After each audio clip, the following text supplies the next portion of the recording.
পশ্চিমবঙ্গে বিধানসভা নির্বাচনে বড় বিপর্যয়ের পর এবার নজিরবিহীন ভাঙনের মুখে পড়েছে মমতা বন্দ্যোপাধ্যায়ের দল তৃণমূল কংগ্রেস।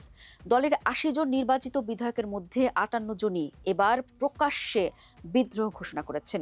বুধবার এই বিক্ষুব্ধ বিধায়কেরা রাজ্য বিধানসভায় উপস্থিত হয়ে স্পিকার রথীন্দ্রনাথ বসুর কাছে নিজেদের সংখ্যাগরিষ্ঠতার প্রমাণ দেন, যা রাজ্যের রাজনীতিতে তোলপাড় সৃষ্টি করেছে। ভারতীয় গণমাধ্যমগুলো জানিয়েছে, পশ্চিমবঙ্গ বিধানসভার স্পিকারের কাছে বিক্ষুব্ধদের সই সংবলিত একটি চিঠি জমা পড়েছে। ওই চিঠিতে মমতা বন্দ্যোপাধ্যায়কে দলের সভানেত্রী পদে বহাল রাখলেও পরিষদীয় দলনেতা হিসেবে তার নাম বাদ দেওয়া হয়েছে। এর পরিবর্তে উলুবেড়িয়া পূর্ব কেন্দ্রের বিধায়ক ঋতুব্রত বন্দ্যোপাধ্যায়ের নাম নতুন পরিষদীয় দলনেতা হিসেবে প্রস্তাব করেছেন বিক্ষুব্ধরা। স্পিকারের কাছে জমা পড়া চিঠিতে নতুন করে পরিষদীয় দল সাজানোর প্রস্তাব দেওয়া হয়েছে। এতে উপদলনেতা হিসেবে তৃণমূল কংগ্রেসের বর্ষীয় নেতা জাবেদ খান, সন্দীপন সাহা, শিউলি সাহা এবং সাবেনা ইয়াসমিনের নাম প্রস্তাব করা হয়েছে। এছাড়া দলের চিফ হুইপ হিসেবে আক্তারুজ্জামানের নাম জমা দেওয়া হয়েছে। এদিন বেলা বাড়ার সঙ্গে সঙ্গে এক এক করে বিধানসভায় পৌঁছান তৃণমূল কংগ্রেসের বিক্ষুব্ধ বিধায়কেরা। তবে সংবাদ মাধ্যমের মুখোমুখি হয়ে এ বিষয়ে সরাসরি কোনো মন্তব্য করতে চাননি তারা।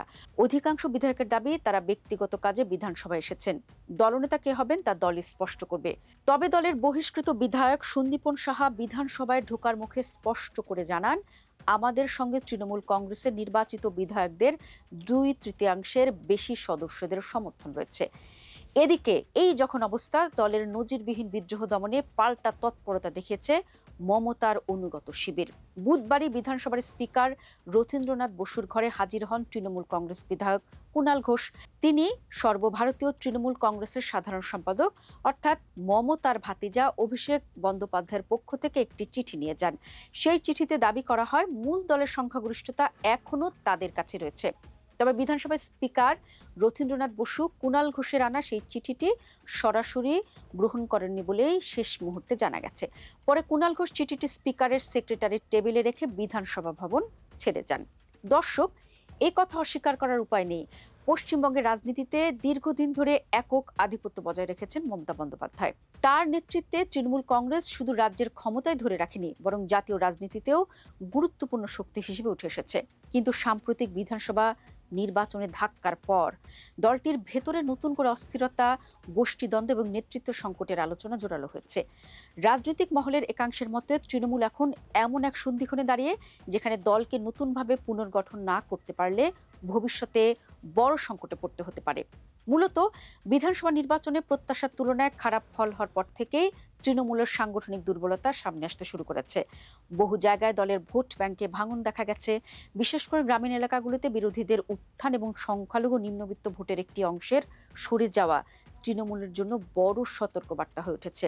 রাজনৈতিক বিশ্লেষকদের মতে দীর্ঘদিন ক্ষমতায় থাকার ফলে দলের একটি অংশের বিরুদ্ধে দুর্নীতি, স্বজন পোষণ এবং প্রশাসনিক ঔদ্ধত্যের অভিযোগ জমা হচ্ছিল। সেই অসন্তোষ ভোটের ফলাফলেও প্রতিফলিত হয়েছে। তারপরও তৃণমূল কংগ্রেস এখনো পশ্চিমবঙ্গের সবচেয়ে বড় রাজনৈতিক শক্তি।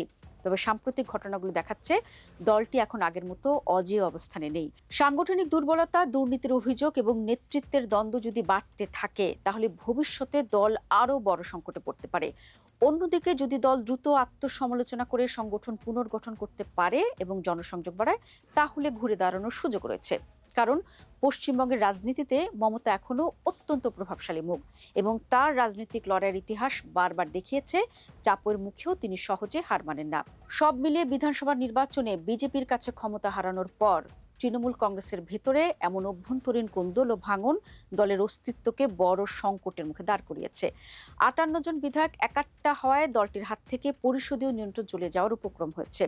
রাজনৈতিক বিশ্লেষকদের মতে সামগ্রিক পরিস্থিতিতে এটুকু স্পষ্ট যে বড় ধরনের বিভক্তির পথে হাঁটছে দলটি। এখন দেখার বিষয়, তৃণমূল কংগ্রেসের নেতৃত্ব শেষ পর্যন্ত মমতা বন্দ্যোপাধ্যায়ের হাতেই থাকে, নাকি বিদ্রোহী বিধায়কদের নতুন জোট দলটির নিয়ন্ত্রণ নিজেদের হাতে তুলে নেয়। কারণ মমতা এখনো পশ্চিমবঙ্গের সবচেয়ে জনপ্রিয় নেত্রীদের একজন। তার ব্যক্তিগত জনপ্রিয়তা তৃণমূলের সবচেয়ে বড় শক্তি। কিন্তু শুধু ব্যক্তি নির্ভর রাজনীতি দিয়ে দীর্ঘমেয়াদে দলকে টিকিয়ে রাখা কঠিন হতে পারে, এ কথা বলার অপেক্ষা রাখে না।